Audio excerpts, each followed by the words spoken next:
Hello everyone, welcome back to Stop Up Academy. मैं मयंक पालीवाल, आपका accountancy का मेंटर। आज के इस वीडियो में हम डिस्कस करने वाले हैं क्लास 11 अकाउंटेंसी से चैप्टर नंबर 5 अकाउंटिंग इक्वेशन के मल्टीपल चॉइस क्वेश्चंस, बच्चों इसका डिटेल वीडियो ऑलरेडी हमारे प्लेटफॉर्म पे अपलोड कर दिया गया है। तो पहले डिटेल वीडियो देख के कॉन्सेप्ट्स बनाइए, उसके बाद ये आप लोग मल्टीपल चॉइस क्वेश्चन अटेम्प्ट करिएगा। मल्टीपल चॉइस क्वेश्चन पढ़ाते वक्त बच्चों हर बार मैं यही कहता हूं कि डू एंड डाई वाली सिचुएशन होती है, तो तुक्केबाजी वाली स्ट्रैटेजी आप लोग बिल्कुल बंद कर दीजिए और लॉजिकली मल्टीपल चॉइस क्वेश्चन आप लोग सॉल्व करना सीखिए। यहां देखिए, पहले क्वेश्चन में हमसे क्या बोला जा रहा है, purchase of machine by cash means, मतलब अगर आपने एक मशीन परचेज करी है कैश में तो उससे यहां पर एसेट्स और लायबिलिटीज या कैपिटल पे क्या फर्क पड़ेगा, आपको ये बताना है। तो पहले एक एक करके ना बच्चों सारे ऑप्शंस आप लोग डिटेल में स्टडी कर लिया करें या उसको समझ लिया करें। क्या होगा इसका effect, decrease in asset and decrease in liability. Option B में आपसे बोला जा रहा है increase in asset and decrease in asset. Option C में हमसे बोला जा रहा है increase in asset and decrease in liability. Option D में आपसे बोला जा रहा है decrease in asset and increase in liability. तो बहुत ही सिंपल है बच्चों, जैसे ही आप लोग मशीनरी परचेज करेंगे तो हमारा जो मशीनरी नाम का एसेट है वो पहले के कंपैरिजन में क्या हो जाएगा सर, इंक्रीज हो जाएगा। अब मशीनरी आपको कोई फ्री में तो मिलेगी नहीं, इसके अगेंस्ट में आपको कोई कंसिडरेशन पे करना पड़ेगा। तो यहां तो साफ साफ लिखा हुआ है कि कैश पे कर रहे हैं, तो बच्चों कैश पे करने से कैश नाम का जो एसेट है वो पहले के कंपैरिजन में डिक्रीज हो जाएगा। तो इसका इफेक्ट क्या निकल कर आ रहा है, increase in asset and decrease in asset. तो ढूंढ लीजिए किस ऑप्शन में आपको increase in asset and decrease in asset दिख रहा है, सर ऑप्शन बी में। तो बच्चों हमारा सजेस्टेड आंसर क्या बन जाएगा, ऑप्शन बी। तो इस तरीके से लॉजिकली आप लोग जो है मल्टीपल चॉइस क्वेश्चंस को सॉल्व किया करें। अगले क्वेश्चन में आपसे बोला जा रहा है payment to a creditor means. अब बिल्कुल उसी पैटर्न का क्वेश्चन है लेकिन एसेट की जगह अब लायबिलिटीज की बात की जा रही है यहां पे कि अगर हमने क्रेडिटर का पेमेंट किया तो क्या होगा। तो हम लिख लेते हैं क्रेडिटर का पेमेंट होगा तो क्या होगा। अगर आप क्रेडिटर का पेमेंट करेंगे बच्चों तो आपकी जो लायबिलिटी है वो डिस्चार्ज हो जाएगी और आपकी जो लायबिलिटी वो पहले के कंपैरिजन में क्या हो जाएगी, डिक्रीज हो जाएगी।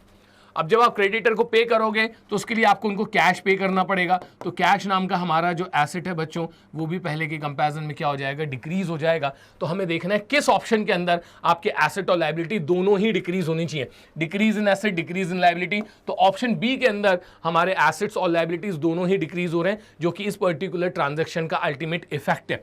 तो सजेस्टेड आंसर क्या बन जाएगा हमारा, option B. Next question, question number 3, amount withdrawn by proprietor for personal use. अगर किसी बिजनेसमैन ने अपने ही बिजनेस से कैश विड्रॉ कर लिया है, What will be the effect, मतलब उसका इफेक्ट क्या पड़ेगा कैश और कैपिटल पे। अगर बिजनेसमैन ने बिजनेस से कैश विड्रॉ कर लिया है तो बच्चों कैश भी पहले के कंपैरिजन में क्या हो जाएगा, डिक्रीज हो जाएगा और कैपिटल भी पहले के कंपैरिजन में क्या हो जाएगा, डिक्रीज हो जाएगा। तो अल्टीमेटली दोनों ही यहाँ पर कम हो जाएंगे। तो यहाँ पर बच्चों हमारा सजेस्टेड आंसर बनेगा ऑप्शन बी कि अगर बिजनेसमैन बिजनेस से कैश या गुड्स कुड भी विड्रॉ कर ले तो 6 की कैपिटल क्या हो जाती है, पहले के कंपैरिजन में कम हो जाती है। और अगर कैश विड्रॉ कर रहे हो तो एसेट कम हो जाएगा, अगर आप गुड्स विड्रॉ कर रहे हैं तो भी आपका एसेट ही कम हो जाएगा।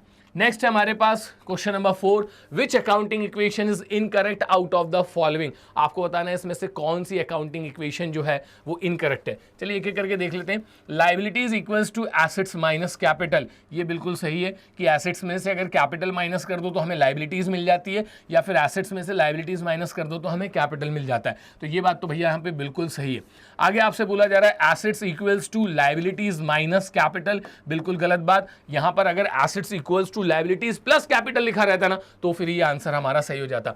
तो वैसे भी हमें इसके अंदर यही बताना है कौन सा इनकरेक्ट है, तो ऑप्शन बी जो है बच्चों वो हमारे लिए यहां पर इनकरेक्ट है। तो सजेस्टेड आंसर बन जाएगा आपका ऑप्शन बी। चलते हैं अगले क्वेश्चन की तरफ। नेक्स्ट क्वेश्चन में आपसे बोला जा रहा है the liabilities of a firm are 3000, the capital of the proprietor is 7000। आपको टोटल एसेट्स बताने। तो यहाँ पे बहुत ही सिंपल सा फंडा है बच्चों, हमारा जो अकाउंटिंग इक्वेशन है वो आप यहाँ पर अप्लाई कर दीजिए। Assets always equals to capital plus liabilities.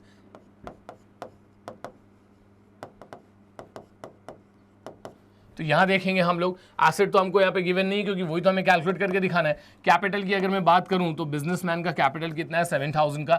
हम लोगों ने उधार कितना लेके रखा है सर, 3000 का। तो बिजनेस के पास जो टोटल एसेट्स हैं वो कितने के निकल के आ जाएंगे, 10,000 के। बच्चों वैसे भी मैं आपको बता दूं जितने भी बिजनेसमैन के पास एसेट्स होते हैं ना, ये दो ही जगह से फंडेड होते हैं, ओनर्स फंड और बोरोड फंड। इसलिए आपके जो एसेट्स होते हैं वो always equals to capital plus liabilities ही होता है। तो हमारे यहाँ पे एसेट कितना निकल कर आएगा, 10,000। तो यहाँ बच्चों आप लोग ऑप्शन बी पे टिक कर दीजिएगा। बहुत ही सिंपल क्वेश्चन रखे अभी मैंने स्टार्टिंग में, धीरे धीरे जैसे जैसे आप आगे बढ़ते चले जाएंगे तो क्वेश्चन का जो लेवल है वो कॉम्प्लेक्स होता चला जाएगा। नेक्स्ट हमारे पास है क्वेश्चन नंबर 6 में, X commences business on 1 April 2013 with a capital of ₹6 lakh. कौन सी कैपिटल बोलेंगे इसको? डेट रीड कर लीजिए सर, डेट यहां पे गिवन है 1 अप्रैल 2013, तो ये हमारे लिए बन जाएगा opening capital. On 31 March 2014 his assets were ₹8 lakh. तो यहां पर बच्चों हमारे पास अब एसेट्स मिल गए हमको कितने के? 8 लाख रुपीस के, और लाइबिलिटीज हमारे पास कितने की है? 50,000 रुपीज की। और ये आपसे कह रहे हैं find out his closing capital. अब यहाँ पे मैं एक बहुत ही जबरदस्त इंसाइट देने वाला हूं, आप मुझे पता है क्या करने वाले हो सर, आप तो इक्वेशन लगा दो, कौन सी वाली? Assets equals to capital plus liabilities.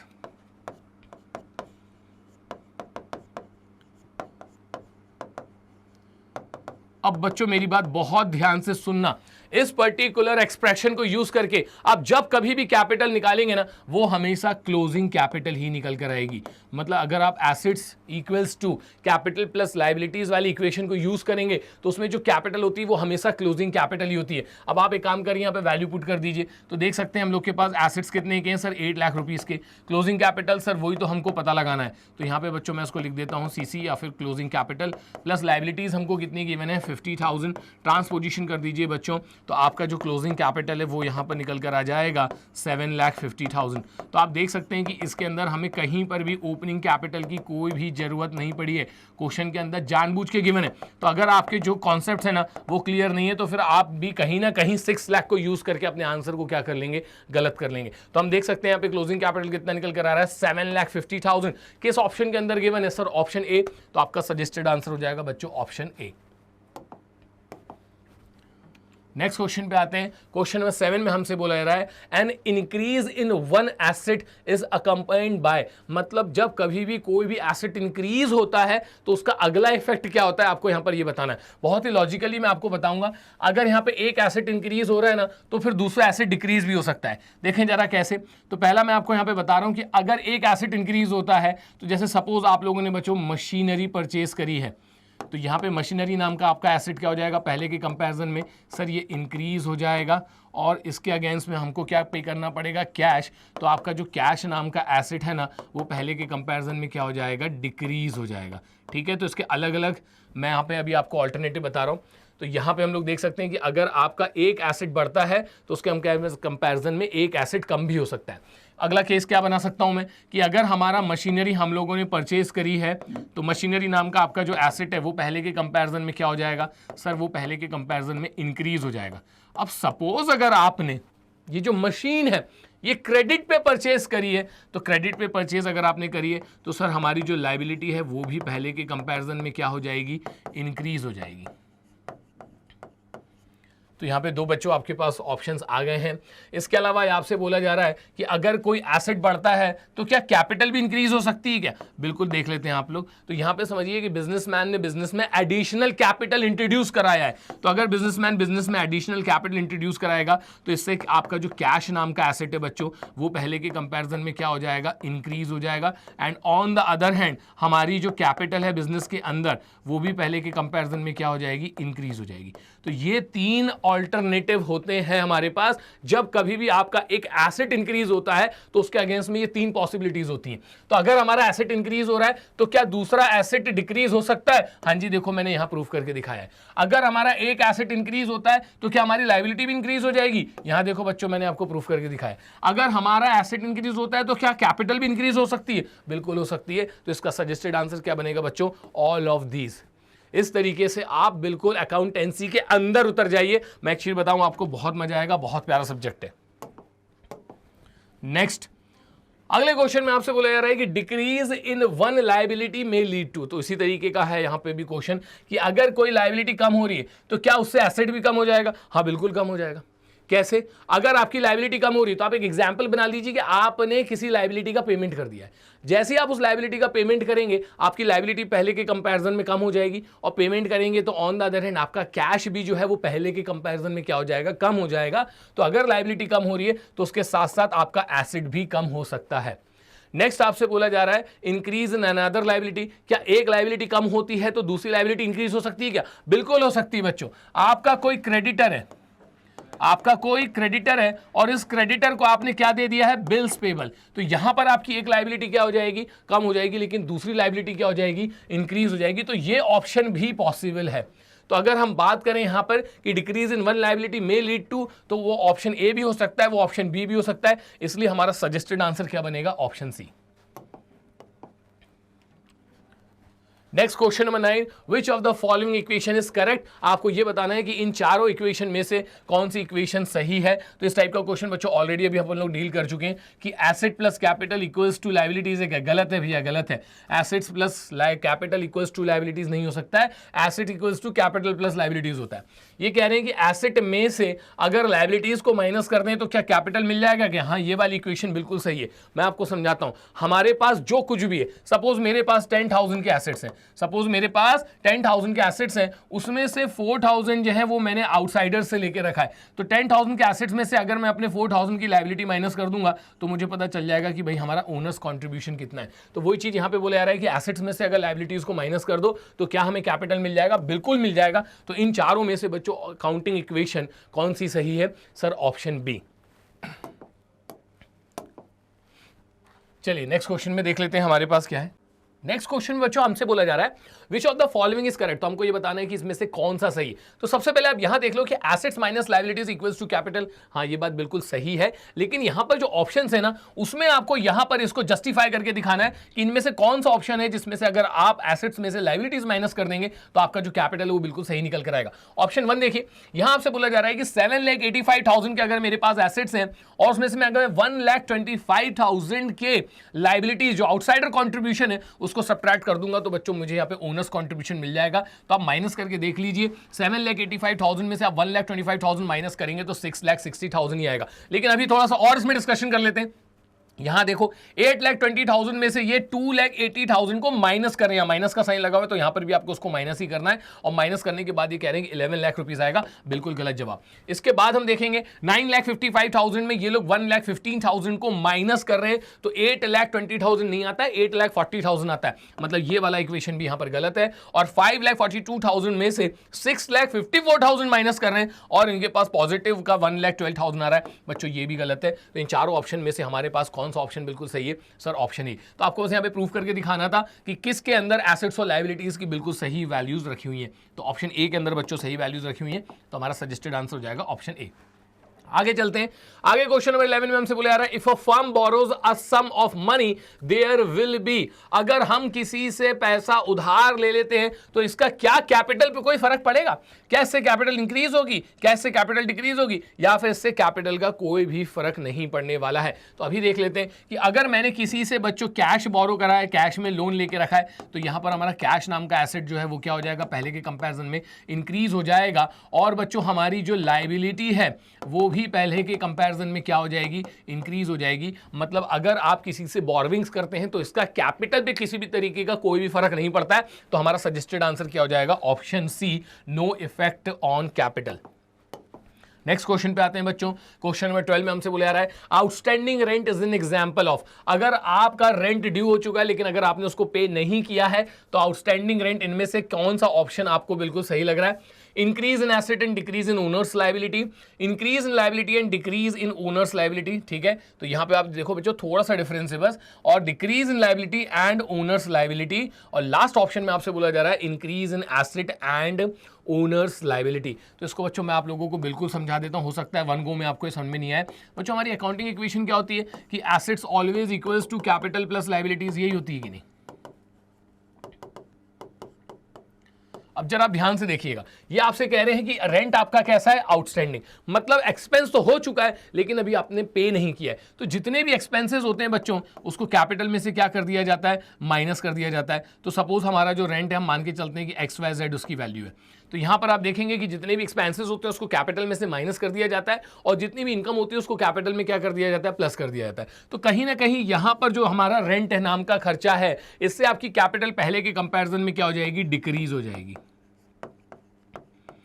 और चूंकि अभी आपने पे नहीं किया है तो आपकी एक लाइबिलिटी क्रिएट हो जाएगी, तो कहीं ना कहीं बच्चों इससे आपकी जो लाइबिलिटी है वो क्या हो जाएगी, पहले के कंपैरिजन में इंक्रीज हो जाएगी। तो यहां पर अब आप देख लो कि कौन सा हमारे पास सजेस्टेड आंसर बन रहा है जिसके अंदर आपकी जो कैपिटल है वो क्या होना चाहिए, कम होना चाहिए, और आपकी जो लाइबिलिटी है वो क्या होना चाहिए, इंक्रीज होना चाहिए। तो यहां पर हम लोग देख लेते हैं बच्चों, increase in liability and decrease in owners liability. ये देखो, इंक्रीज इन लाइबिलिटी तो basically they are talking about outsider liabilities, and decrease in owners liability तो they are talking about capital. तो यहां पर हम लोग देख सकते हैं कि इससे हमारा जो कैपिटल है वो कम हो जाएगा और लाइबिलिटी जो है इंक्रीज हो जाएगी। तो बच्चों हमारा जो सजेस्टेड आंसर बनेगा वो बनेगा ऑप्शन बी। तो यहाँ पे आप लोग को ऑप्शन बी पे टिक करिएगा। इस तरीके से बच्चों एक एक क्वेश्चन का जो आंसर है ना वो हमें निकालना पड़ेगा, तुक्काबाजी बिल्कुल भी करने की जरूरत नहीं है। Discount allowed is an example of, तो ये बता रहे हैं कि अगर आपने कोई डिस्काउंट दे के रखा है तो इससे क्या होगा। अभी मैं आपको बताता हूं बच्चों, यहां देखिए हमारी अकाउंटिंग इक्वेशन क्या होती है, assets equals to capital plus liabilities. अब आपने डिस्काउंट दे दिया यहां पर, तो डिस्काउंट देने से एक्सपेंस हो जाता है एक तरीके का, तो जितने भी एक्सपेंसेस है बच्चों वो कैपिटल में से क्या कर दिए जाते हैं, माइनस कर दिए जाते हैं। तो ये जो आपका डिस्काउंट अलाउड है ये कैपिटल में से क्या कर दिया जाएगा, माइनस कर दिया जाएगा, जिसके कारण आपकी जो कैपिटल है वो पहले के कंपैरिजन में क्या हो जाएगी, डिक्रीज हो जाएगी। On the other hand discount देने से हमको कम कैश मिलेगा।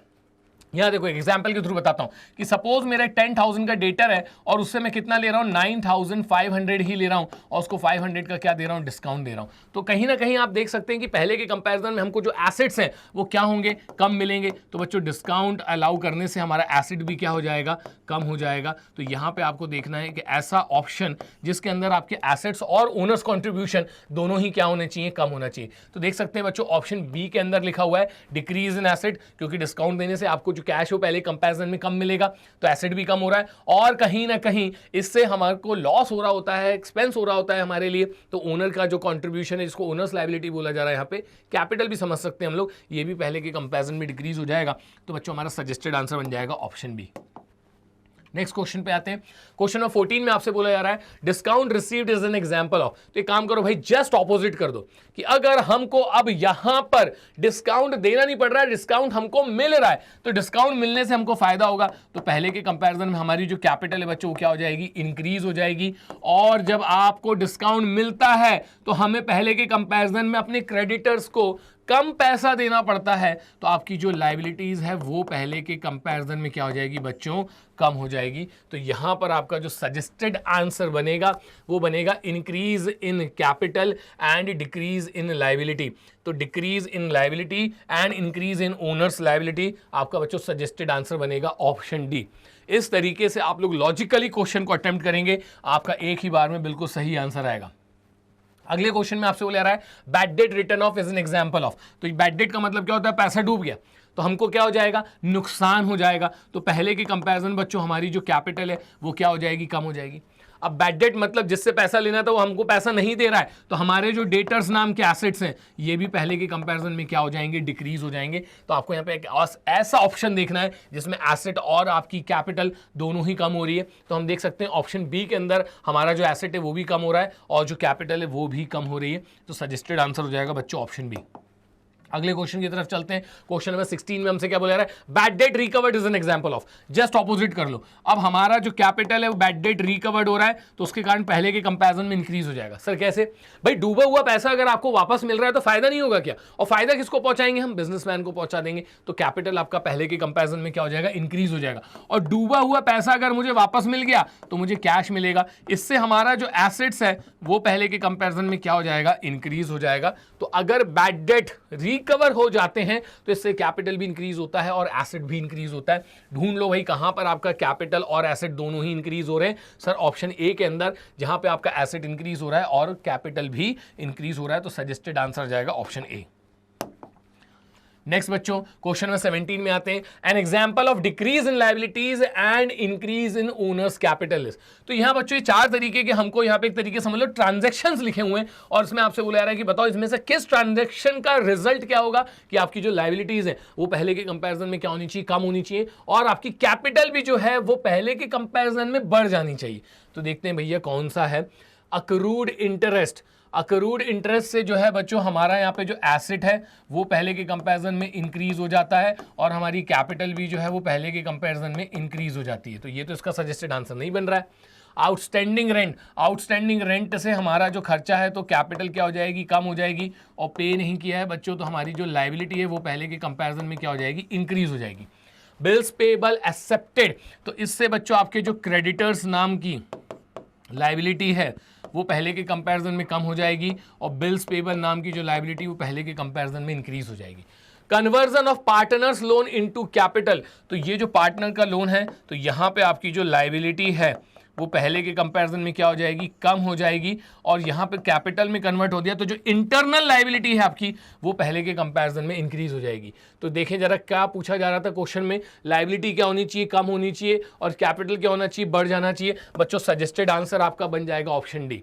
सर ये क्या कर दिया आपने, एक आउटसाइडर लायबिलिटी को कम कर दिया लेकिन कैपिटल क्यों बढ़ा दिया, क्योंकि हमारे पार्टनर का जो लोन हुआ करता था अब वो हमारा लोन नहीं है, अब वो हमारे लिए पार्टनर बन चुका है तो हमारे लिए कैपिटल हो जाएगी। तो कैपिटल बच्चों इससे पहले कंपैरिजन में इंक्रीज हो जाएगी, तो यहां पे जो आउटसाइडर्स लायबिलिटी है वो क्या हो रही है, कम हो जाएगी, लेकिन जो इनसाइडर लायबिलिटी है हमारी वो पहले के कंपैरिजन में क्या हो जाएगी, बढ़ जाएगी, या फिर उसको एक्सटर्नल इंटरनल बोलना चाहिए मुझे, कि हमारी जो एक्सटर्नल लायबिलिटी वो पहले के कंपैरिजन में क्या हो जाएगी, कम हो जाएगी, और इंटरनल लायबिलिटी क्या हो जाएगी, बढ़ जाएगी। यही क्वेश्चन आपसे बोल रहा है। तो सजेस्टेड आंसर क्या निकल कर आएगा, ऑप्शन डी। नेक्स्ट क्वेश्चन पे आते हैं बच्चों, question number 18, an example of increase in one liability and decrease in another liability. तो बच्चों यहां पर इसका जो सजेस्टेड आंसर बनेगा ना वो बनेगा ऑप्शन सी, क्योंकि अभी मैंने आपको करके दिखाया था कि बिल्स पेबल एक्सेप्टेड, मतलब आपके पास एक क्रेडिटर नाम की लायबिलिटी, मुझे इसको क्या करना है, 10,000 रुपीज़ देने हैं। तो मैंने क्या बोला कि भाई काम कर, अभी कैश लेने की जगह मैं आपको इसके अगेंस्ट में एक बिल बना के दे देता हूँ, एक एक्सेप्टेंस दे देता हूँ, कितने की, 10,000 रुपीज़ की।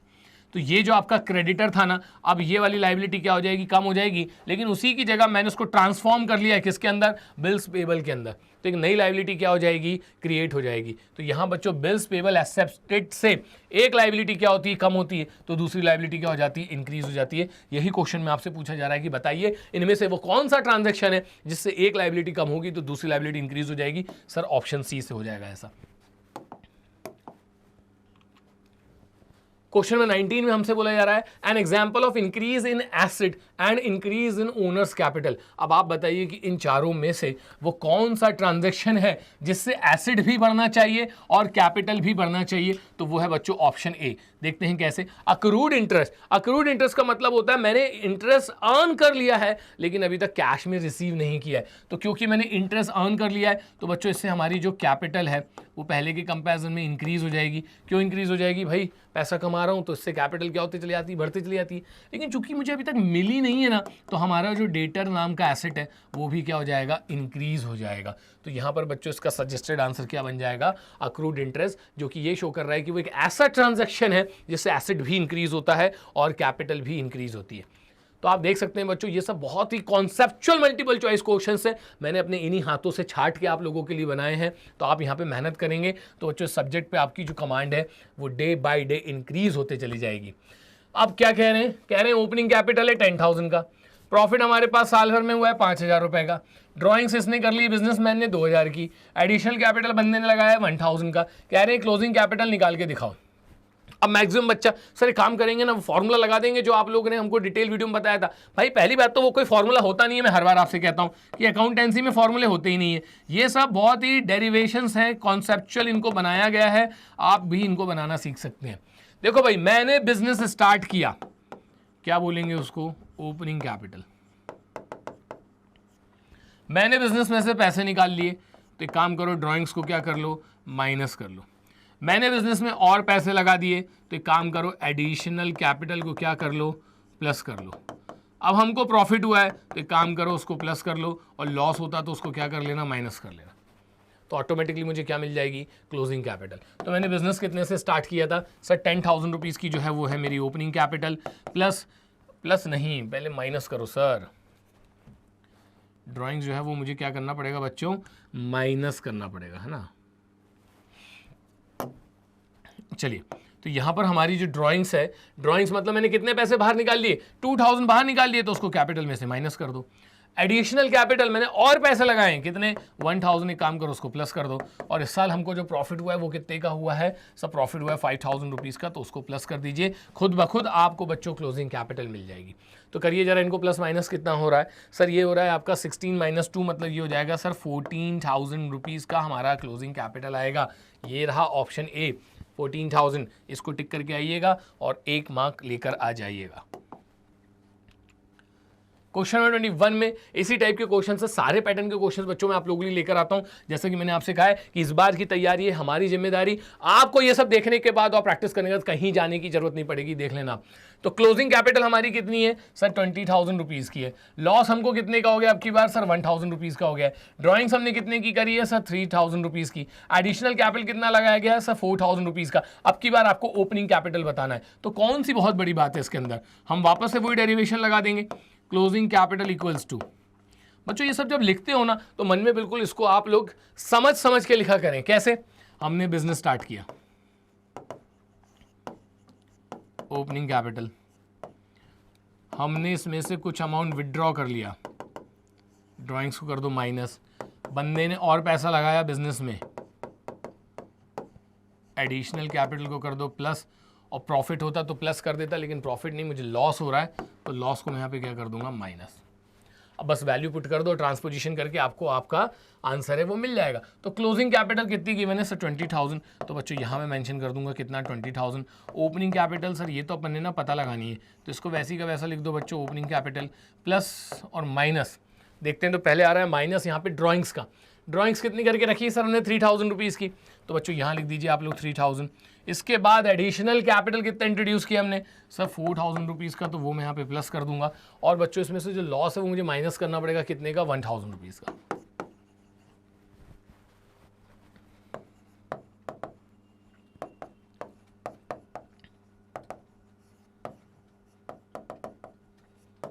चलिए अब जरा यहाँ पे इनको प्लस माइनस कर लें, तो सर ये तो आपस में एडजस्ट हो गए ना, -3,000 -1,000 4,000 माइनस का, और प्लस का आपका कितना 4,000, तो सर ओपनिंग कैपिटल जो है वो 20,000 है, क्योंकि वहाँ से कुछ निकल के ही नहीं आ रहा है प्लस माइनस करने के लिए, तो ऑप्शन ए हमारा क्या हो जाएगा, 20,000 यहाँ पे क्लोजिंग कैपिटल निकल कर आएगी।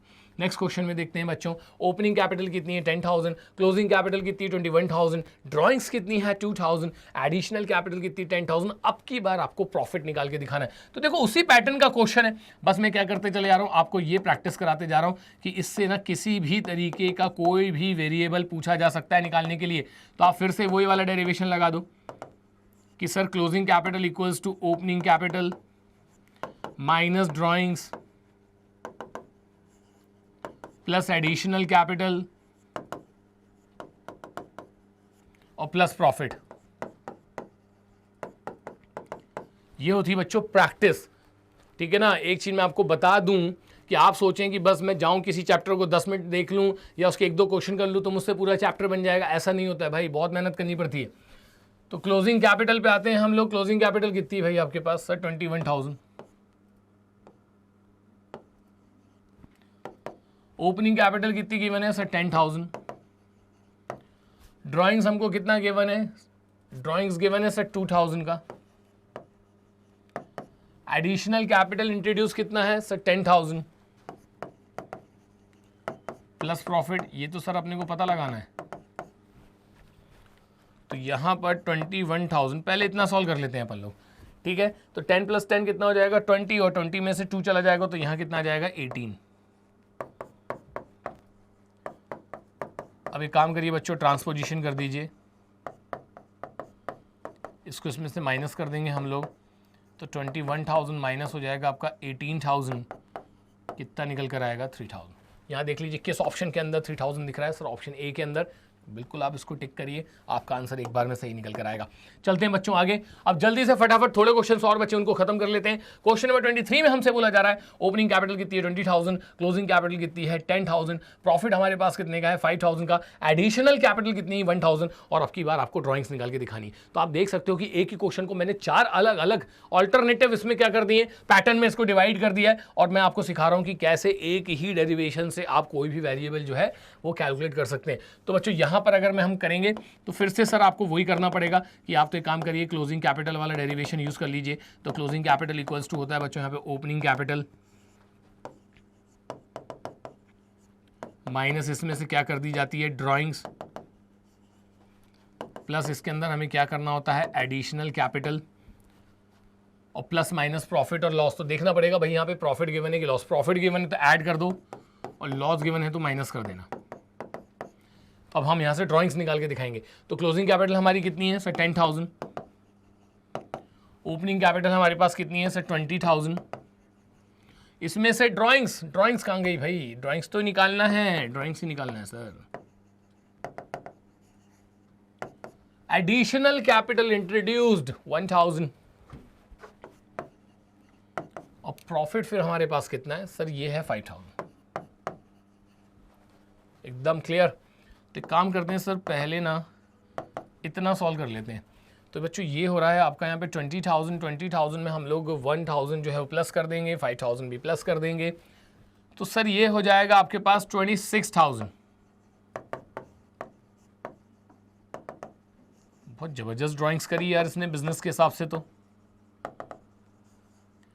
26,000 का यहाँ पे इसका कैपिटल निकल कर आ रहा है, उसमें से 10,000 माइनस कर लूंगा, मतलब बंदे ने 16,000 की ड्राइंग्स करी है। ऑप्शन ए 16,000, देखिए एकदम करेक्ट आंसर। आगे चलते हैं।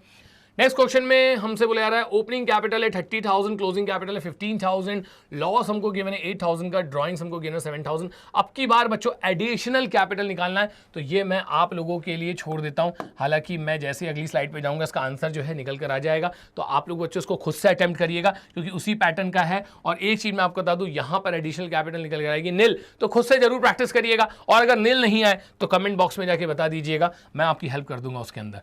तो यहां बच्चों हम लोगों ने आज चैप्टर नंबर 5 अकाउंटिंग इक्वेशन के बहुत सारे मल्टीपल चॉइस क्वेश्चन अटेम्प्ट करें और बहुत सारी इंसाइट्स मैंने आपको दिए। और मैं बिल्कुल श्योर हूं बच्चों इस वीडियो के देखने के बाद आपका जो नॉलेज है सब्जेक्ट पे वो पहले के कंपैरिजन में डेफिनेटली इंक्रीज होगा। तो डिटेल वीडियो भी देखिए, मल्टीपल चॉइस क्वेश्चंस भी देखिए। मिलते हैं बच्चों अपने अगले चैप्टर में, अगले वीडियो में। Thanks for watching. जय हिंद।